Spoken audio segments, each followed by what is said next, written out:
Hey everyone, it is February 7th, 2024, and we have some cruise news. We're going to talk a little Royal Caribbean upgrades today. We're going to talk about a brand new ship in Jacksonville and much, much more. Let's go.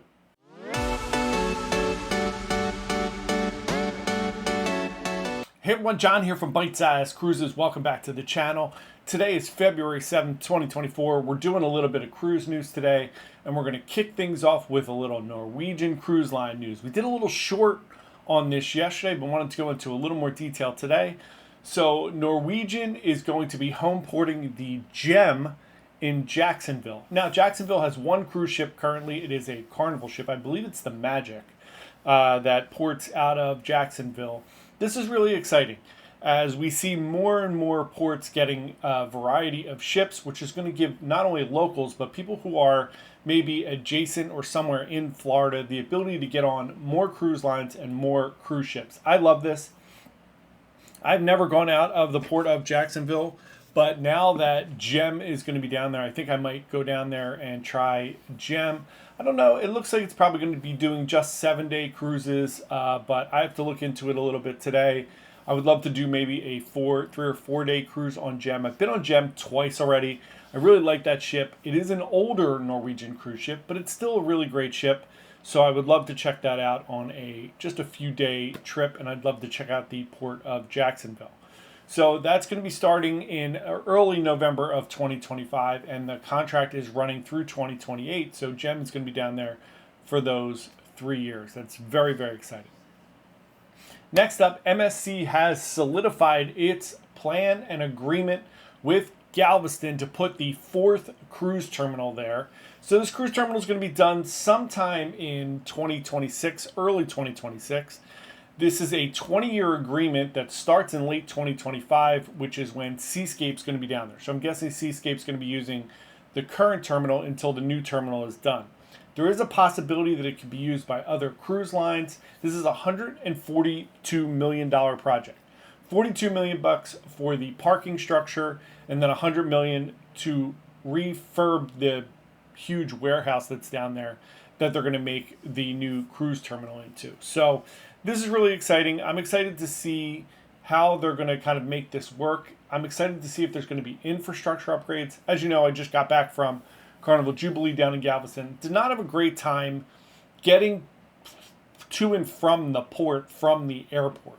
So once you are there in Galveston, if you're staying local or in the area, I stayed very close to the port. It was awesome. It was a great experience. There was the food was great. There's a little bit to do there right at the port, so I'm sure they're going to beef up the port area there. It looked like there was plenty of opportunity to do that. But the infrastructure coming down from Houston is going to be the biggest issue. Can they make it smooth, like getting from Orlando to Port Canaveral? Is the big question for me, which is really going to make a big difference as to whether or not I would go out of Galveston again. But super excited. I'm excited to see what happens down there and who else is going to join the party. So next up, let's talk about Royal Caribbean. The Allure of the Seas is finally going to get its upgrade. So Allure is the last of the Oasis class ships that was not amplified during the royal amplification process. It was set to be amplified during the pandemic and obviously, or right before the pandemic, and obviously that didn't happen because of the pandemic and all the money that was lost. So that is going to go into dry dock in early 2025. It's going to be a 58-day dry dock, and they're going to take into account all the other Oasis amplifications that happened, like on Symphony and Oasis and all the other ships. But the interesting thing that they said is that they're also going to take into account what they've done with Icon. So maybe we're going to see a little blending of the modifications that are, or the new technology and new things that were used on Icon, and some of the things that were done in the amplifications of the Oasis class to begin with. So this might be a really cool opportunity to get on a ship that's going to have a lot of new features and fun things. Can't wait to see what's actually in store. And again, this is going to happen early 2025. It's going to be an almost 2-month dry dock for Allure. So it's super exciting that it's going to get its amplification, and we'll see what happens there. At this time, we would love for you to subscribe to our channel. We put out a brand new video about cruising every single day. We're just a small travel agency trying to give you the best information possible about cruising. so that you can plan and go on an amazing cruise vacation. Come join us.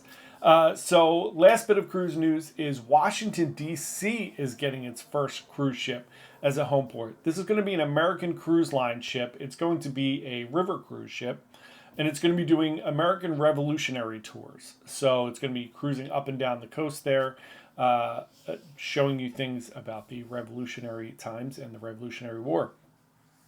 So that's very exciting as well. That is our cruise news for today. Come join us on our live stream tonight at 7 p.m. We do a live stream every Wednesday. Tonight we're going to be talking with the Norwegian Cruise Line rep. We're going to be answering questions about Norwegian and talking about the exciting new things like Gem going out of Jacksonville. So come join us tonight, and thanks so much for watching. We really appreciate it. We'll talk to everybody tomorrow. Bye.